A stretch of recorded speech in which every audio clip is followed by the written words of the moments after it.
कर तो दिए मीडिया के ऊपर कि जी आप हमारे पास पहले आ जाते तो आपके दूसरे काम भी हो जाते, या मेरे पास पहले आ जाते तो आपके दूसरे काम भी हो जाते। तो मैं सिर्फ ऐड कर देता हूँ कि अगर आप मेरे पास पहले आ जाते तो मेरा भी काम हो जाता मैं अपनी उदाहरण ठीक कर लूँ। अच्छा, इंटरेस्टिंगली जैसे मैंने पहले भी आप लोगों से अर्ज किया, ये जो मैरीटाइम की मिनिस्ट्री है ये वेरी हाईली निग्लेक्टेड मिनिस्ट्री रही है पहले, क्योंकि गवर्नमेंट्स जो भी आती रही है एक टर्मिनोलॉजी है नेवी में, एडमिरल साहब आपको बताएंगे, सी ब्लाइंडनेस, पता ही नहीं है कि पानी की एक्चुअली कोस्ट लाइन को इस्तेमाल करके हमारे पोर्ट्स की या शिपिंग बिजनेसेस में या कोस्टल टूरिज्म में या फिशरीज में, जो कि दुनिया की तीसरी बड़ी ट्रेड है। ऑयल इज नंबर 1, सबसे बड़ी ट्रेड ऑयल की होती है, पर दूसरे नंबर पर गैस है, तीसरे नंबर फिशरीज होती है। हमारे पर भी $450 मिलियन की फिशरीज एक्सपोर्ट होती हैं, लेकिन उनको कोई सब्सिडी नहीं मिलती, ना उनको कोई पूछता है। कल एक हमारा ग्रुप है फिशरीज का, उसमें कुछ बाहर से लोग आए हुए, वो जब फिश हार्बर गए तो उन्होंने कहा कि हम दुनिया की किसी थर्ड वर्ल्ड कंट्री में से फिश हार्बर नहीं गए। अच्छा नहीं है, इतना घटिया हाल उसका किया हुआ। इत्तेफाक से वो 18वीं तरमीम के बाद मेरे पास है नहीं, वरना हम उसको ठीक करने की कोशिश करते हैं। जमीन केपीटी की है, लीज की भी है सिंध फिशरीज ने, और जो उसका हाल किया हुआ है वो अगर वहां को जाए तो वो इंग्लैंड की मछली खा ले, वो समुद्र की मछली ही नहीं खाए। तो शुक्र है गवादर है और वो कोफा दुकोरंगी फिश हार्बर है, बाकी वहां से हमें आपको कुछ प्रॉपर तरीके से चीजें हो जाती हैं। सिंध फिशरीज का तो बुरा हाल है। तो ये इतनी सारी चीजें मैरीटाइम में है, वो एक निग्लेक्टेड रहा है सेक्टर। दूसरा, हर वजारत से मैरीटाइम समहाउ कनेक्टेड होता है। अब आप जितने बैठे इंडस्ट्रियलिस्ट, वो इसलिए कनेक्टेड है कि वो अब हम बात जो करेंगे पोर्ट्स की या पोर्ट चार्जेस की या कंटेनर्स की या शिपिंग चार्जेस की, तो वो ऑटोमेटिकली कॉमर्स से रिलेट हो जाता है। आप एनर्जी की बात करते हैं तो एलएनजी टर्मिनल भी लगे हुए हैं, पूरी पोर्ट पे लगे हुए हैं, एलएनजी जहाजों में आती है वो हमारे पोर्ट पे आती है, कोल पोर्ट पे आता है, लिक्विड फ्यूल जितना भी आपका है फर्नेस ऑयल वगैरह वो सारा पोर्ट पे आता है। तो आप डायरेक्टली एनर्जी और पेट्रोलियम की मिनिस्ट्री से रिलेटेड हो जाते हैं। और पावर के जितने प्लांट्स बहुत सारे लगे हुए वो भी पोर्ट कासिम में लगे हुए हैं, तो आप पावर से भी रिलेटेड हो जाते हैं, बिकॉज पोर्ट कासिम के इंडस्ट्रियल एरिया में लगे हैं। इंडस्ट्रीज पोर्ट कासिम में स्टील मिल लगी हुई है, पता नहीं क्या क्या लगा हुआ है, और जो बंद पड़ी है वो भी पोर्ट कासिम में लगी है, और जो चल रही है वो भी, और बहुत सारी और इंडस्ट्रीज, ऑटोमोबाइल इंडस्ट्री सब जितनी बड़ी बड़ी वहां लगी है। तो बाकी इंडस्ट्रीज से भी, मिनिस्ट्री ऑफ इंडस्ट्री से भी हमारा राब्ता माने कनेक्शन बन जाता है। सो देयरफॉर आप जो भी एफडीआर कस्टम्स की 90% कलेक्शन ही होती है पोर्ट्स पे, क्योंकि सारी की try 80-90% of your trade is through the ports, बल्कि 95% इज थ्रू द पोर्ट्स। और आधे लोगों को ये पता ही नहीं कि कस्टम्स जो है वो एफडीआर के अंदर है, या कलेक्टर कस्टम साहब, चीफ कलेक्टर कस्टम साहब आए हुए ना। तो अब लोगों को वो फोन हमें कर रहे होते हैं कि जी देखें अब इनसे हमारा क्या ताल्लुक है। मैं आपको क्लियर कट, इन्होंने इनके किसी कस्टम्स लगा देती है किसी कंटेनर के ऊपर, जी ये क्लासिफिकेशन ठीक नहीं है, ये भी ठीक नहीं है, वो ठीक नहीं, इनका कस्टम्स का और इंपोर्टर का एक डिसएग्रीमेंट हो जाता है, कोर्ट चला जाता है। अब वो 6-7 महीने 8 महीने कोर्ट में केस चलता है। 8 महीने के बाद अगर ये ठीक है तो ठीक हो गया, फिर हमारे को फोन नहीं आता। लेकिन अगर कस्टम्स केस हार जाती है तो इंपोर्टर मुझे फोन करता है मुंह ढांड के, वो कहता है जी 8 महीने से मेरा कंटेनर जो है कस्टम्स से रुका हुआ था और मैं केस जीत गया हूं, लेकिन अब ये कंटेनर पे जी 2 करोड़ रुपए की डैमेज लग गई है, ये आप वेव ऑफ कर दें। तो मैं कैसे वेव ऑफ कर दूं? कंटेनर तो इंडिपेंडेंट कंटेनर टर्मिनल्स हैं, सो इससे डायरेक्टली हम कस्टम्स के साथ भी हमारा सारा दिन कोई ना कोई राब्ता रहता है। और मैं ये नहीं कह रहा कि ये चैलेंजेस हैं, इन्हीं चैलेंजेस को एड्रेस करने के लिए मैंने जितना हमने अपनी तरफ से किया, कुछ हुए एड्रेस, कुछ नहीं भी हुए एड्रेस, क्योंकि उसमें जरा lots of wheels with in wheels बने, बहुत सारे चीजें इन्वॉल्व होती हैं। अब कंटेनर महंगे हो गए दुनिया में। वो राइस पाकिस्तान से एक्सपोर्ट होती थी, मैं रिपीट कर रहा हूं क्योंकि ये अभी भी फोन में कॉल पे कॉल अभी प्रॉब्लम आ रही है, और पिछले हफ्ते कैबिनेट में भी एक सवाल उठा था कि जी कंटेनर महंगे हो गए। अब मैं ये बताना चाहता हूं कि जब आपका यार प्रेसिडेंट साहब मैं भूल जाऊंगा, बहुत याद करके आया हूँ, आपको पता है मैं इतना कर हूँ आपकी तो याद करना पड़ता है, अभी भी भूल रहा हूँ। सबक याद करके आया हूँ भाई साहब। वो क्या देखे ना, राइस, हाँ राइस एक्सपोर्टर, थैंक यू अमीन भाई वाला कल अपना असलम भाई। तो अब वो कंटेनर पहले जब आपकी इंपोर्ट ज्यादा थी तो खाली कंटेनर जा रहे होते थे, तो जिसका कंटेनर खाली जा रहा है वो एक कहता था मेरा $100 में चला जाएगा, तो दूसरा कहता था मेरा 75 में लो, तीसरा कहता था मेरा 50 में ले लो।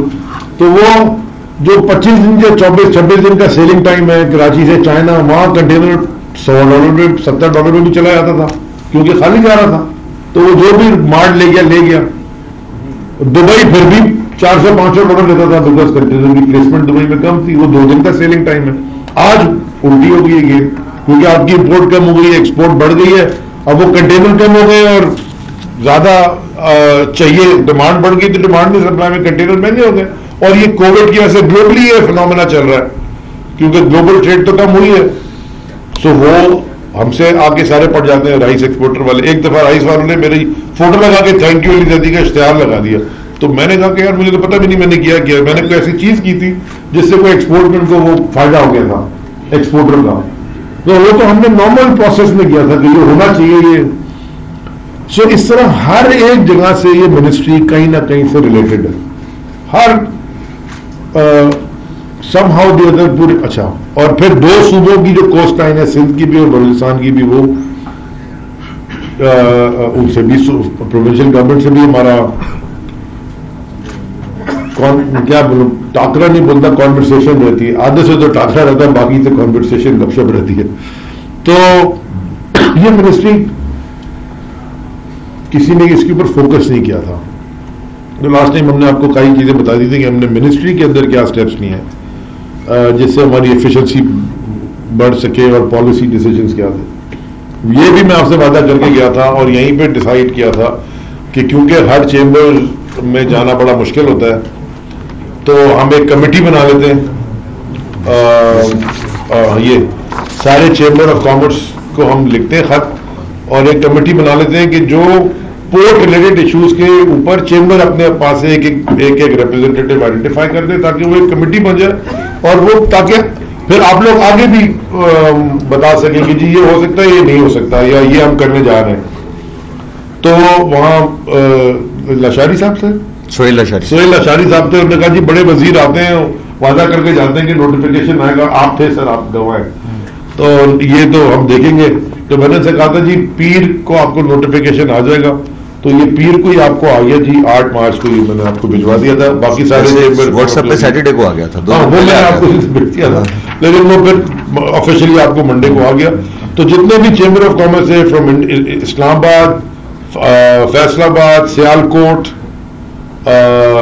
इस्लामाबाद, लाहौर, क्या है फैसलाबाद, गुजरावाला, सियालकोट, कोयटा, पेशावर, पिंडी, वो खैबर, कराची, मुल्तान, हैदराबाद, ये जो बड़े चेंबर्स है, और कोई रह गया तो हम उनको भी, क्योंकि मीडिया है, आप डायरेक्टली भी रिलेट, हमको मिनिस्ट्री को, इनको तो हमने खत फौरन लिख दिए थे बिकॉज यहाँ से क्वेश्चन ज्यादा आते थे। शेखुपुरा आ गया, सॉरी, मतलब मैं कह रहा हूँ अगर कोई रह गया माजरत के साथ, अगर कोई चेंबर को नहीं मिला लेटर तो आप मिनिस्ट्री ऑफ मैरीटाइम से रब्ता करें और आप अपना रेप भिजवा दें। हमें इससे फिक्र नहीं पड़ी कि 10 के 15 चेंबर, सारे चेंबर एक एक रेप आ जाए, ताकि कमेटी बन जाए और वो फिर राब्ते में रहेगी इश्यूज को डायरेक्टली एड्रेस करने के लिए, ताकि वो अगर इश्यूज को निप इन द बड तो वो फिर बड़ा मुसीबत नहीं बनती, वो इशू एड्रेस हो जाता है।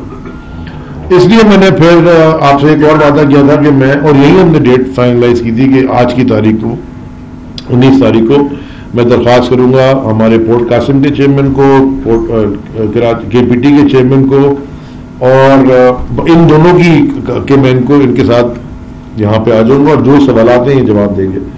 फिर मैंने ये सोचा कि ये अपॉर्चुनिटी बहुत अच्छी है क्योंकि बिजनेस कम्युनिटी से रब्ता रहता है और हमने शिपिंग पॉलिसी जिसका आपने भी जिक्र किया वो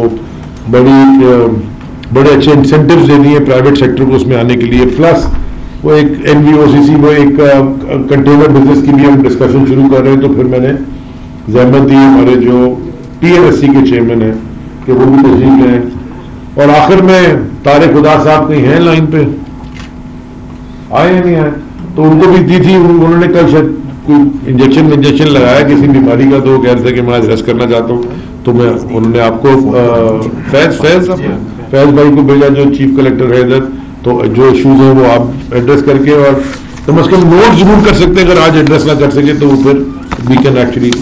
and last but not the least, Rizwan साहब जो चेयरमैन PNSC पहले थे, उसके बाद पिछले 2 साल से फेडरल सेक्रेटरी हैं मेरी टाइम के। और आई मस्ट से कि अक्सर लोग कंप्लेन करते हैं और हमारी अपनी हुकूमत में भी, और मैं खुद भी करता हूँ कि कई जगह ब्यूरोक्रेसी में चीज़ें फंस जाती हैं। तो मैं ये मौका, I would like to take this opportunity में पब्लिकली रिजवान साहब को मैं एक्नॉलेज करना चाहता हूँ कि वो मिनिस्ट्री ऑफ मैरीटाइम की ब्यूरोक्रेसी के अंदर की जो ब्यूरोक्रेसी है वहाँ पे अल्हम्दुलिल्लाह कोई चीज़ नहीं फंसती, वो निकल जाती है और सही रूल जो बिजनेस के अंदर रहते हुए कोई गलत काम के बगैर काम हो जाता है। और जहाँ स्लो भी होता है वो उसकी रीजन बहुत वैलिड होती है कि वो कभी हमारे हाथ में नहीं है। लेकिन ओवरऑल गवर्नमेंट का प्रोसेस आपको पता है, जो प्राइवेट सेक्टर की स्पीड है वो गवर्नमेंट में कभी हो ही नहीं सकती। आपने प्राइवेट सेक्टर में है, आपने कह दिया कि जी ये मुझे ये टेबल लगा दो मेरे दफ्तर में, तस्वीर खींच के भेज दी, तो वो सेक्रेटरी जाके जगह बना के टाइल लगा के लगा देगा। As a minister I can't do that. मैं टेबल लगा दे तो पहले 19 आदमी को टेंडर होगा, फिर उसकी कंसल्टेंट रखेंगे, वो जितनी की टेबल होगी उतने से कंसल्टेंट से ज्यादा पैसे लेगा। तो ये हमारे यहाँ के ये कुछ हैं प्रॉब्लम्स गवर्नमेंट के, ऐसा ऐसा एड्रेस करेंगे, उनको ठीक करेंगे। और वो 18वीं तरमीम के बाद ज्यादा प्रॉब्लम्स आ गए हैं, बिकॉज असल में मेरे से ज्यादा पावरफुल वजीर जो है ना, ये आपके सामने इनको पकड़ने आ गए, क्योंकि ये एग्जीक्यूटिव डिसीजन मेकिंग इनके पास आता है। फेडरल गवर्नमेंट के पास जो ज्यादातर सारा इम्प्लीमेंटेशन ये प्रोविंशियल मिनिस्टर से करनी होती है। और उसके बाद एक और जो चैलेंज होता है वो एक सुप्रीम कोर्ट की जजमेंट है मुस्तफा इम्पेक्स, ये उसके बाद टेक्निकली हर जजमेंट का वो जो ऑपरेटिंग सॉर्ट ऑफ पैरा वो ये है कि जी फेडरल गवर्नमेंट का मतलब होता है वफाकी काबीना headed by the prime minister. अब आप मुझे बताएं कि मैं एक फेडरल मिनिस्टर होते हुए किसी को 20 ग्रेड से ऊपर का ऑफिसर अपॉइंट करना हो तो मैं नहीं कर सकता। वो मैंने काबीना में लेके जाना होता है, वो कैबिनेट में जाता है, वो पहले उस एस्टेब्लिशमेंट में जाता है, वो एक पूरा प्रोसेस है। वो प्रोसेस खत्म होते होते वो कौन जीता है तेरी जुल्फ, वो जीना पड़ता है, आपको गुजरता रहता है वो प्रोसेस। और एक कोई नीचे एसओ लगा देता है कि जी इस पर तो मुझे सवाल है। एक एसओ, एक जो नीचे सेक्शन ऑफिसर है किसी भी मिनिस्ट्री में, वो फाइल में ऐसा ब्रेक लगता है कि सो एनीवेज ये चैलेंजेस हैं गवर्नमेंट के अंदर, ही हमेशा आएंगे। और आप अगर अक्सर देखते हैं ना कि कोई फटाफट एग्जीक्यूटिव डिसीजन लेके काम कर रहे होते हैं, वो बाद में फिर फेस करना पड़ता है। सो देयरफॉर ऐसी चीज करें जो परमानेंट रहे, और कल कोई और वजीर होगा तो वो ऐसी चीज, ऐसा पॉलिसी हो सोच समझ के कि वो अगला वजीर आए तो उसके ऊपर बिल्ड कर सके, कोई लेगेसी आदमी छोड़ जाए। वरना मैं ऐसे फैसले कर दूं बाद में आप पता चला कि फैसला ही गलत था। अभी भी हम आते हैं ना, ये खास तौर पे जो कंसेशन एग्रीमेंट्स हैं, खास तौर पे पोर्ट कासिम में, वो अगर आप पढ़ेंगे तो हर कंसेशन एग्रीमेंट के अंदर मैं क्वेश्चन मार्क निकाल के रख सकता हूं। लेकिन मैं क्या करूं, मैं वो अगर लड़ाइयां शुरू कर दूं तो मैं काम ही नहीं कर सकते। हमें उनसे निगोशिएट करना पड़ता है, जैसे तैसे भी उन्होंने पहले कराए थे। हैं इश्यूज, आप सारे बिजनेसमैन लोग हैं, मुझे कोई समझा दे कि साहिवाल में कोल प्लांट लगा हुआ है, कोई दुनिया में किसी ने देखा 1000 किलोमीटर दूर पोर्ट से कोल पावर प्लांट, कोल कराची में उतरता है, ट्रेनों में इधर आता है सारा रास्ता। ये इसकी क्या सेंस थी, लेकिन लगाया कि हुकूमत ने, तालियां भी बजाई गई, इसकी फीता भी काटा गया, कोल पावर प्लांट लगा दिए जी सर। मगर कोई समंदर में लगा के बिजली ट्रांसफर करना आसान था कि पूरे कोल ट्रांसफर करना आसान है, बट हुआ है ये। सो इस तरह के बहुत सारे एग्रीमेंट्स हैं। ये तो मैंने एक पब्लिक जो चैलेंजेस हमें फेस करने पड़ रहे हैं। अब एक टर्मिनल है पोर्ट के ऊपर जिसमें कोल आता है, पूरे पाकिस्तान में कोल एक ही टर्मिनल पे आ सकता है, और वो जो स्टील मिल की बर्थ है, आईओसीबी जिसे कहते हैं, आयरन ओर कोल बर्थ, क्योंकि स्टील मिल बंद है, वो बर्थ भी बंद पड़ी है और उसको ठीक कराने में भी $5-10 मिलियन लग जाएंगे। इतने साल से वो बंद पड़ी, जंग लगी है। 5 किलोमीटर लंबी की वो जो उसकी वो है कन्वेयर बेल्ट, वहां उतर सकता है कोल, लेकिन क्योंकि मोनोपोली है तो एक के पास ही मोनोपोली है बस।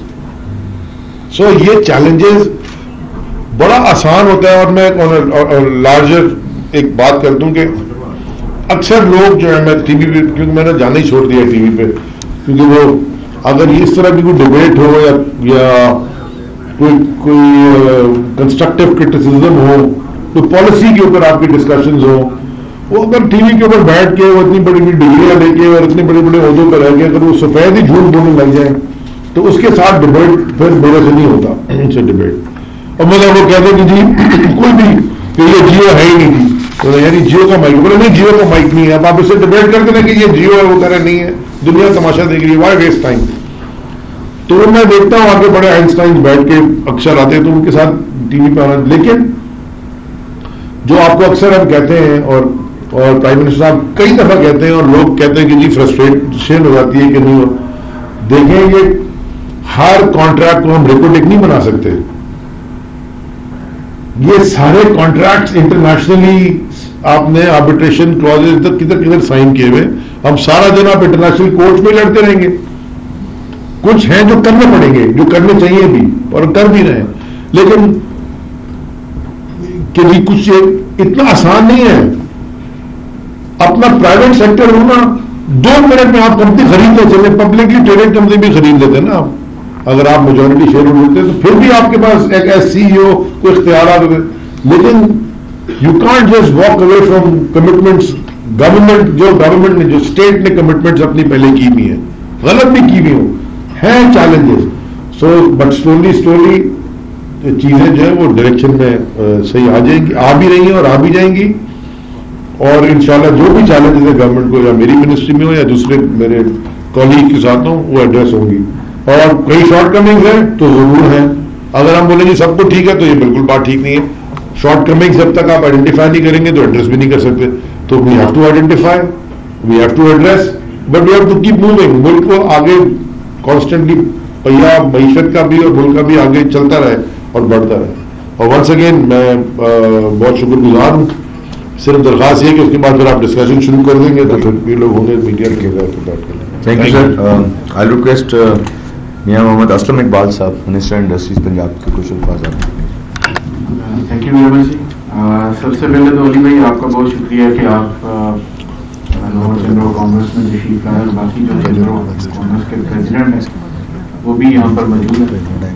और फली में भी डिफरेंट चेंबर्स में मेरा जाने का इत्तेफाक होता है और स्पेशली आपकी मिनिस्ट्री के हवाले से भी काफ़ी चीज़ें जो हैं वो ये लोग कहते हैं कि उसके अंदर भी थोड़ा से कोऑर्डिनेशन की ज़रूरत है। तो आपने मेहरबानी की, आप खुद ही तशरीफ लाएँ और सेकंड बार ही आप लाएँ। आज आपका फ़ोन आया था कि यार आज मैं आ रहा हूँ, आप भी आएँ। तो बहरहाल ये तो बात एक बड़ी मैं दावे से कह सकता हूँ कि इस गवर्नमेंट के अंदर मिनिस्टर तक जो आप लोगों की चेंबर्स की, आम लोगों की जो एक्सेसिबिलिटी है, जो अप्रोच है वो बड़ी आसान है।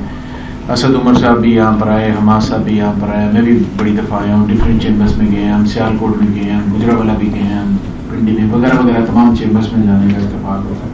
कुछ पे अभी कुछ दोस्तों को यहाँ पर बुला लेते हैं लाहौर में टाइम के शॉर्टेज की वजह से। बहरहाल ये एक अच्छी रवायत है कि चेंबर्स के अंदर जो तमाम मिनिस्टर्स हैं वो बिजनेस कम्युनिटी के साथ मिलके अपना एक लाइज़म जो है वो रखते हैं ताकि इनको अगर जो कोई प्रॉब्लम्स आ रही हैं तो उन प्रॉब्लम को हम रेक्टिफाई करें उनको। ये भी बात मैं यहाँ पे ज़रूर शेयर करूँगा कि चेंबर्स में अगर किसी किस्म की भी प्रॉब्लम आती है तो एज ए मिनिस्टर इंडस्ट्री मेरी हमेशा कोशिश रही है के तमाम के साथ जो है वो कोऑर्डिनेशन करके उनकी जो प्रॉब्लम है उनको दूर किया जाए। किसी तरह से भी एक फेडरल गवर्नमेंट के चाहे कोई डिपार्टमेंट्स हों या प्रोविंशियल गवर्नमेंट के डिपार्टमेंट्स हों, कभी हमारे पंजाब वालों ने या एज ए मिनिस्टर हमने नहीं ये सोचा कि ये स्वी गैस का मसला तो मुझे क्यों बता रहे हैं, या ये कोई आपके वगडा का या किसी भी कंपनी का डिस्कोर्स का कोई मैटर है तो हमारे साथ क्यों शेयर कर रहे हैं। हमने हमेशा कोशिश की है कि उसको रिजॉल्व किए थे। सो मैं सो के FBR के मैटर्स जो हों, आपके जितने भी दूसरे मैटर्स हों जो फेडरल गवर्नमेंट के डिपार्टमेंट है, हमेशा हमने कोशिश की है गवर्नमेंट पंजाब ने कि इनका स्पोर्ट्स पर्सन होने के नाते एज ए यूनिवर्सिटी मिनिस्टर उनको अकोमोडेट किया जाए, हमेशा अकोमोडेट किया अल्हम्दुलिल्लाह। और जब भी कभी इन्होंने बुलाया हमेशा गए हैं। पिछले दिनों ये परसों हमारे पास फेडरल जो इनकी बॉडी है उनके तमाम दोस्त आए हुए थे, चीफ मिनिस्टर साहब के साथ भी मिले हैं, अपनी उन्होंने जो प्रॉब्लम्स थी वहाँ पे डिस्कस भी किए हैं। चीफ मिनिस्टर साहब ने इनको यकीन भी दिलाया कि हम उनको प्रॉब्लम को हल करेंगे और जो भी इनके पॉइंट्स थे उनको हमने टेकअप किया। तो ये तो एक बात है कि आप जैसा जो मिनिस्टर है जिसके साथ मैंने भी एक दफ़ा रात को आपको फ़ोन किया और मैंने कहा यार ये मेरे घर में लोग आके बैठे हुए, इनका कंटेनर फंसा हुआ, ये मैटर है। आपने उसी वक्त फ़ोन सुना और आपने कहा यार मुझे अभी लिखवाओ क्या है, मैं अभी देखता हूँ क्या है, और आपने उसको देखा भी और उसको सॉल्व भी किया। तो मैं ये सिर्फ कहना चाह रहा हूँ कि PTI के जितने भी मिनिस्टर्स हैं वो इस बात को जरूर समझते हैं कि आफ्टर ऑल पब्लिक को फेस करना जो है वो हमारे मैंडेट में शामिल है और हमने इनको फेस भी करना है, इनकी प्रॉब्लम को सुनना भी है, प्रॉब्लम को रिजॉल्व भी करना है। वो जो प्रॉब्लम्स किसी वजह से सिस्टम की वजह से वो रिजॉल्व नहीं हो रही होती तो हम अपनी कैबिनेट में ले जाके उसके ऊपर डिबेट करते हैं और कोशिश करते हैं कि उसके अंदर आसानी पैदा की जाए।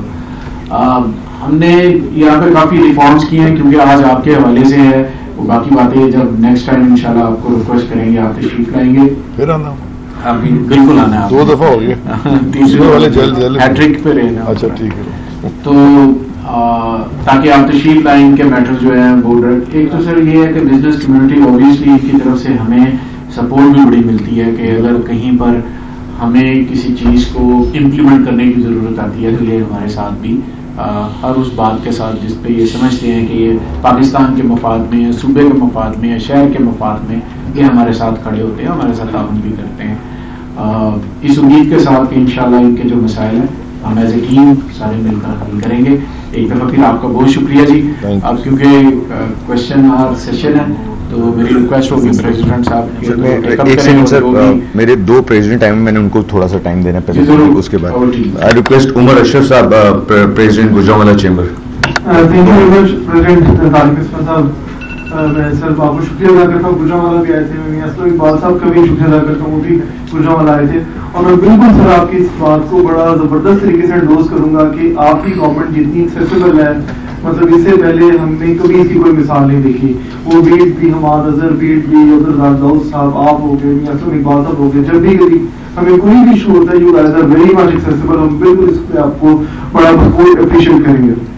सर मैं बात करूंगा कि ये जो रीजन है हमारा अल्टीमेट गोल तो ये है कि हमने इंडस्ट्री को एक्सपोर्ट्स हमने बढ़ानी है, अल्टीमेट हमारा इस पूरी सारी डिस्कशन का यही है। तो हमें ये देखना है कि जो आप ये स्टेप्स हैं कि आप इंडस्ट्री ऑन बोर्ड ले रहे हैं सर, ये बड़ा जबरदस्त है, इसकी कंटिन्यूटी हमें चाहिए होगी क्योंकि ये जो इंडस्ट्री गुजरांवाला, सियालकोट, फैसलाबाद, गुजरात सर ये लो हैंगिंग फ्रूट्स हैं, यहाँ पे फर्टाइल सॉइल है फॉर इंडस्ट्री, यहाँ पे ह्यूमन रिसोर्स भी अवेलेबल है, यहाँ पे वेंडर इंडस्ट्री भी अवेलेबल है, यहाँ पे स्किल सेट भी अवेलेबल है।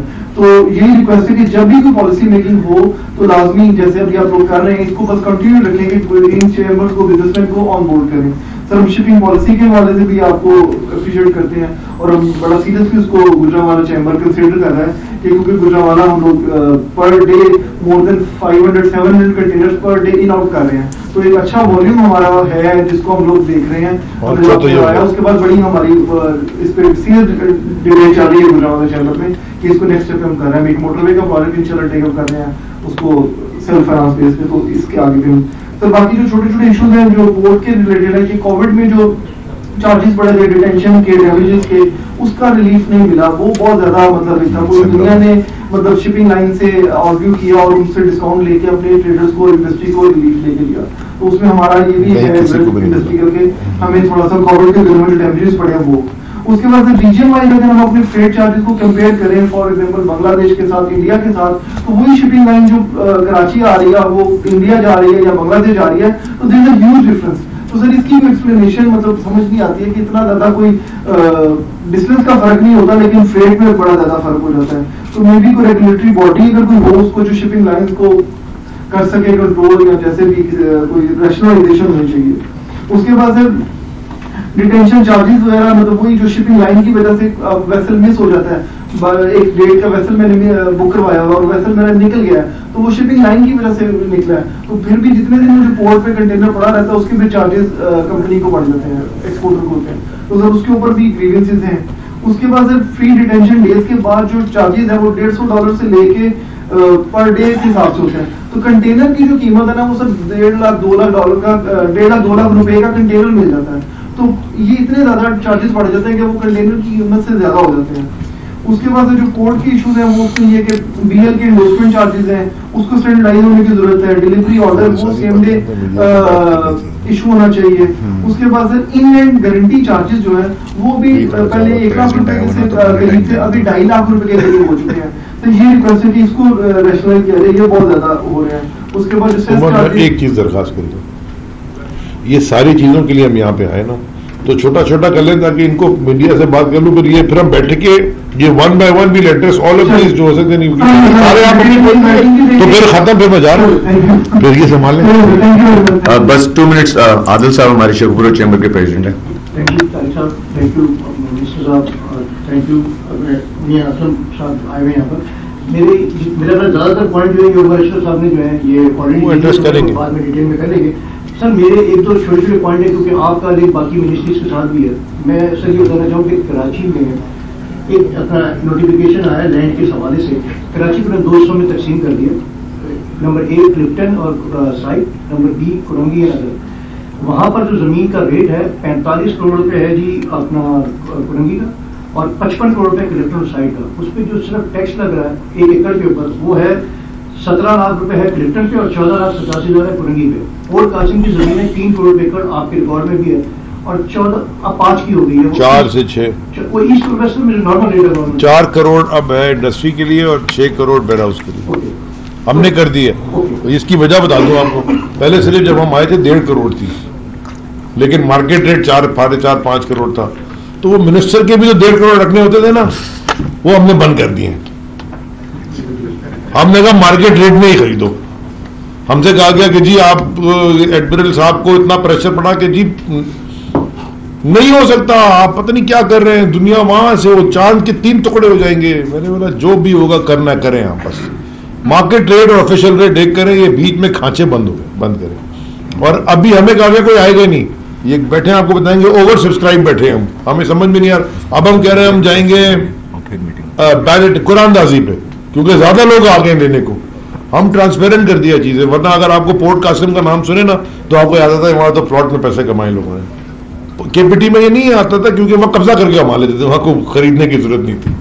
तो वहां पोर्ट कासिम में कब्जा नहीं होगा लेकिन दूसरी डीलें बहुत होती थी, वो आपको कर मैं खोल दूं तो चलें।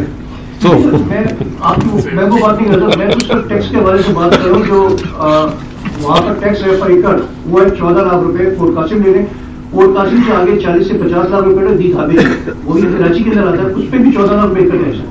40 लाख की जमीन है, 14 लाख रुपए टैक्स है। तो मैं ये पूरा नोटिफिकेशन आया, मैंने कहा आपको बिल्कुल दीजिएगा, मैं इस पे देख लेते हैं। दूसरा एक आ रहा है सर सेस लग रहा है और एक्सपोर्टर 1.25% सिंध गवर्नमेंट चार्ज करती है। सर जितने भी एक्सपोर्टर है ईपीसी के लिए आपने फेडरल गवर्नमेंट ने उसका एग्जाम्प्ट किया हुआ है। जितने एक्सपोर्टर है चाहे मैन्युफैक्चरिंग बॉन्ड में ले लें, यूयू में ले लें, डीटीआरई में ले लें, वो सब 1.25% भरे। उसके लिए आपको रिक्वेस्ट करनी है क्योंकि ये कॉमर्स भी और ये सबने मिलकर करना है मैरीटाइम कॉमर्स में, तो ये बहुत बड़ा इशू है, बहुत बड़ी अमाउंट आ रही है। तीसरा सर हमारा जो इशू चल रहा है सर के पोर्ट एक्सपेंस जो है ये सारा मैंने कंपेयर किया।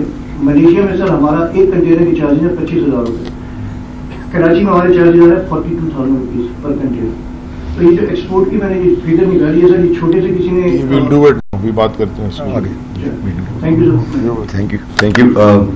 मैं सॉरी भूल गया नाम बीच में लेना। शाहज अहमद साहब, thank you sir coming, welcome to Lahore chamber. इनका याद रखे, मेरा नहीं रखे। नहीं, बिल्कुल मैं फाड़े ले जाऊंगा ये बाद में फिर आप रहेंगे। Thank you for coming to Lahore chamber, welcome. और हामिद जमान साहब, अच्छा आई थिंक वो चले गए। सो थैंक यू फॉर, उन्होंने मीटिंग पहले हमारी अरेंज कराई थी लाहौर चेंबर की, उनका भी बहुत बहुत थैंक यू। तो मीडिया के साथ बात कर ले। मीडिया के कुछ क्वेश्चन हैं जी, तो पहले ले लें अगर।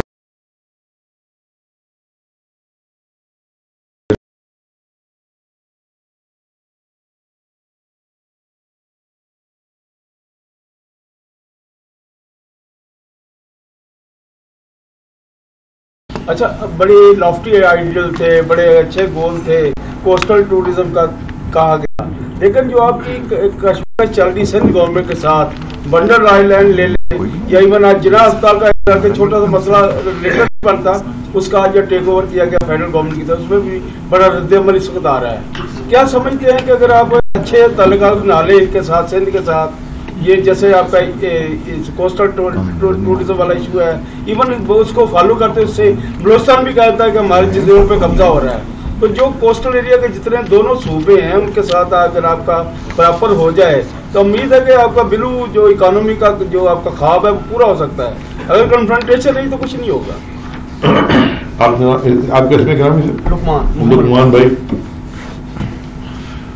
मेरी ना सिंध गवर्नमेंट से डील हो सकती है दो कंडीशंस पर। एक कंडीशन ये है कि हासिल जरदारी के सारे करप्शन के केसेस माफ करा दें, NRO दे दें, माने वो तो प्राइम मिनिस्टर साहब ने देना नहीं है किसी को भी, अब वो दे देते डील कर लेंगे, या उनके साथ मिलके कमाना शुरू कर दें, वो मगर हम करेंगे नहीं। मुल्क के लिए काम करना है, थोड़ा सा चैलेंजेस हैं, ये हम फेस करते रहे।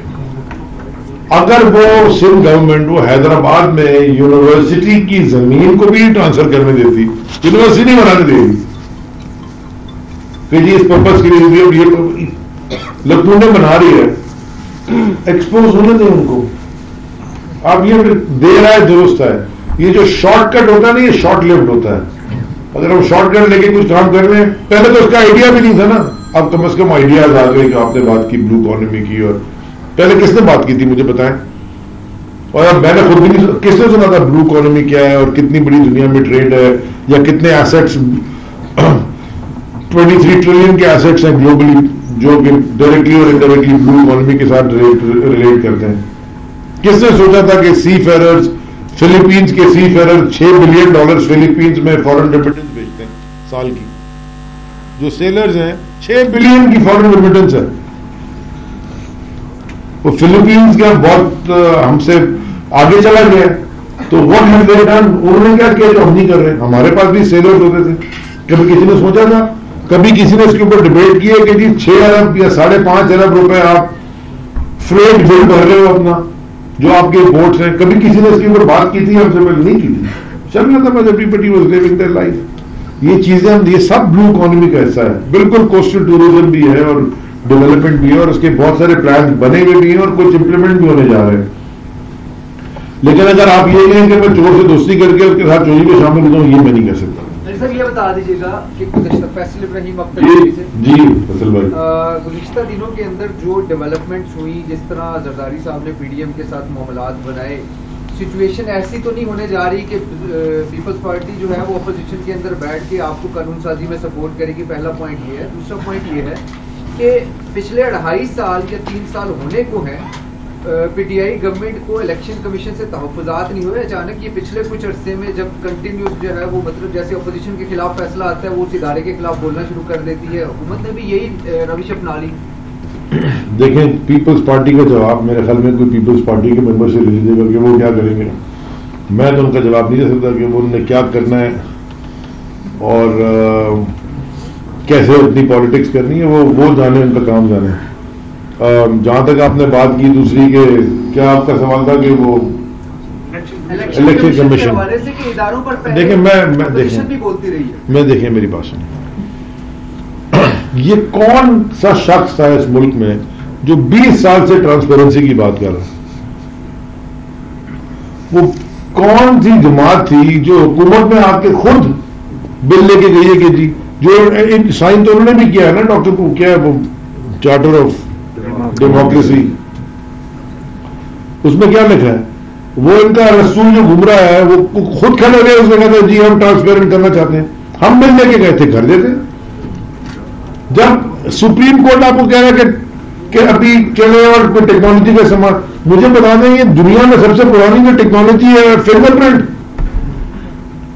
जरा सिम तो लेके दिखा दे मुझे कोई यहाँ पे सिम कार्ड बगैर फिंगरप्रिंट के। तो वो जो सिम ऐसा होता है बैलेट पेपर यहां से फट जाता है, इसके पीछे अगर आपने फिंगरप्रिंट लगवा देते, कितने दुनिया में कितने पाकिस्तान के लोगों ने वोट किया था 2018 के इलेक्शन में, कितने करोड़ लोग थे। यहाँ 1091 लोग हैं जो वोट देते हैं, पंजाब में तो वही नहीं, वो तो उन्होंने जबरदस्त कर लिया, तो वहां के 400 लोग 400 350 लोगों ने 350 लोगों की फिंगरप्रिंट लगा के ट्रांसपेरेंट नहीं रख सकते थे, तो इसमें कितनी देर लगनी थी। उसके बाद 10 के इलेक्शन में 2 बजे 3 बजे 4 बजे तक सुबह फैसले हो रहे हैं और पूरे पाकिस्तान की देख रही है, दुनिया में मजाक हो रहा है हमारा कि जी ये वीडियोज आ रही है, ये आ रही है, वो आ रही है, उस दिन 8 बजे बन करके चले गए। ये अगर सवाल पूछे हैं इसको तनकीद कहते हैं। उसके बाद फिर जो प्रेस रिलीज आई थी, मैं यहीं बैठा था पिछले, जब वो प्रेस रिलीज आई थी वो तो बड़ी पॉलिटिकल प्रेस रिलीज थी, और फिर कह रहे जी अल्लाह ने वो हमें कहा बड़ा अच्छा जी हमने सफाई से इलेक्शन करा दिया। तो पीएम साहब ने फिर अपनी तकरीर में सही कहा कि जी अगर सफाई ये थी तो पता नहीं कैसे होगा। सो अगर चीजों को ठीक करने के लिए हम जा रहे हैं, हम भी तो हार सकते हैं ना, एक्सेप्ट डिफीट। 2013 में उन्होंने कहा जी अली जैदी जीत गया, सारे मीडिया में चलो तो जीत गया, 39,000 और 9,000। उसके बाद 3 दिन तक आया पेंडिंग, और मेरा रुक गया 50,000 रुपये और सामने वाले का हो गया 90,000। ये कौन से लोग थे जो 3 दिन बाद वोट डाल। We are asking for transparency, ताकि ये ना मैं चीखूं बाद में को भी ठीक है आप लड़े election, but once result comes then ठीक है, उसको अगर आपने हेल्प नहीं करनी तो इसका मतलब है कि आप परफॉर्म नहीं कर रहे।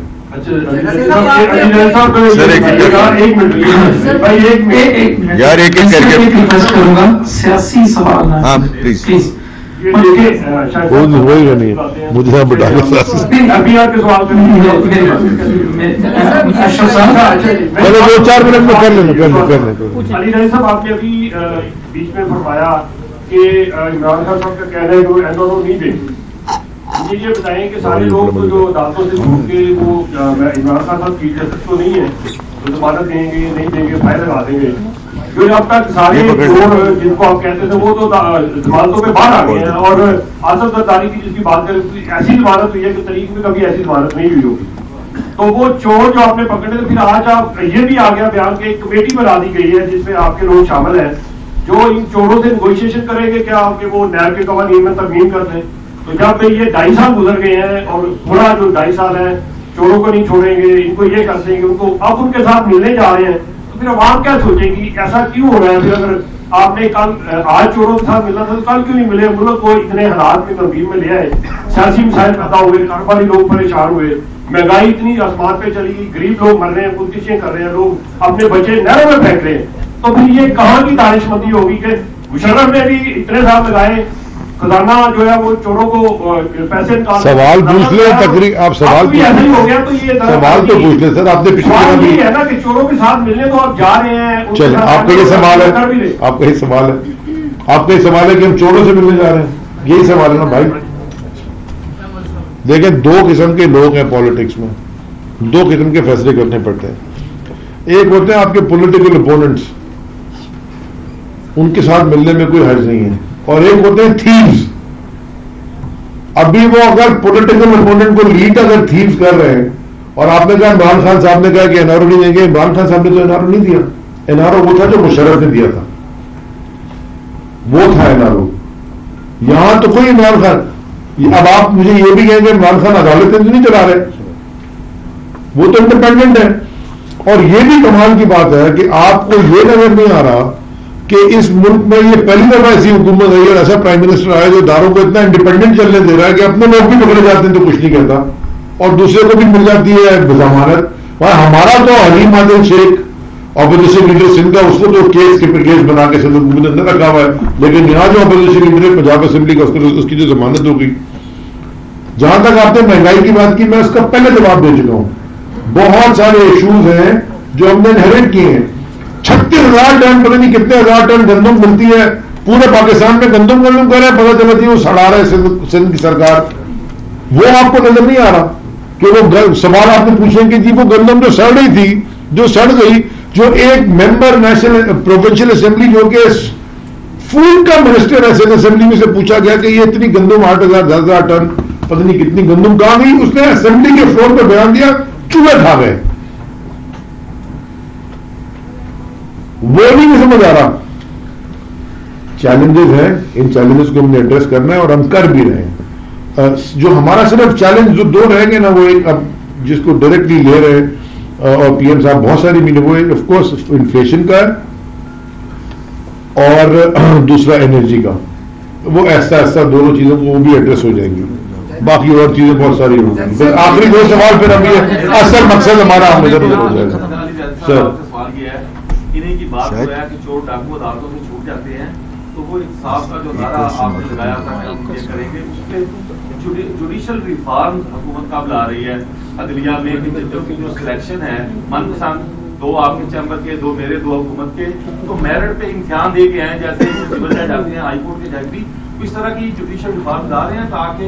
बिल्कुल आपकी बात ठीक है, ये आखिरी, क्योंकि इसके बाद असल में जो लोग आए वो उस काम के लिए आएंगे, फिर आप थोड़ी देर रुक गए तो बाहर आके जितने सवाल सियासी सवाल पूछ लीजिएगा। बिल्कुल आपकी बात ठीक है, विदाउट जुडिशियल रिफॉर्म्स बड़ा मुश्किल होगा मुल्क में, क्योंकि आपके वो जिस तरह अदलियात में जजेस होते आए हैं और जो पूरा एक निज़ाम है, जुडिशियल रिफॉर्म्स के बगैर ये बड़ा मुश्किल होगा मुल्क को सही रास्ते पे लगाना। तो ये आपकी बात ठीक है और इसके ऊपर मेरे ख्याल में थोड़ा डिले हो गए और स्पीड में काम करना चाहिए। एक्सेप्टेड, ठीक है, थैंक यू। मीडिया की सर बाद में यार बाद में अभी लोग आए हैं हमारे जिस काम के लिए थैंक यू सर। हमारे 3-4 क्वेश्चन हैं, शॉर्ट क्वेश्चन लेते हैं, उसके बाद फिर आप लोगों से वो भी मीडिया के सामने करना है, वो तो मीडिया खत्म करना नहीं, वो कैमरा।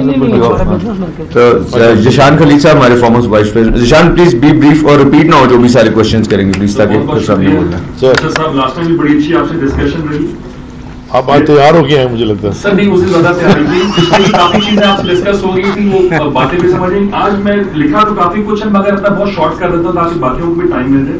सर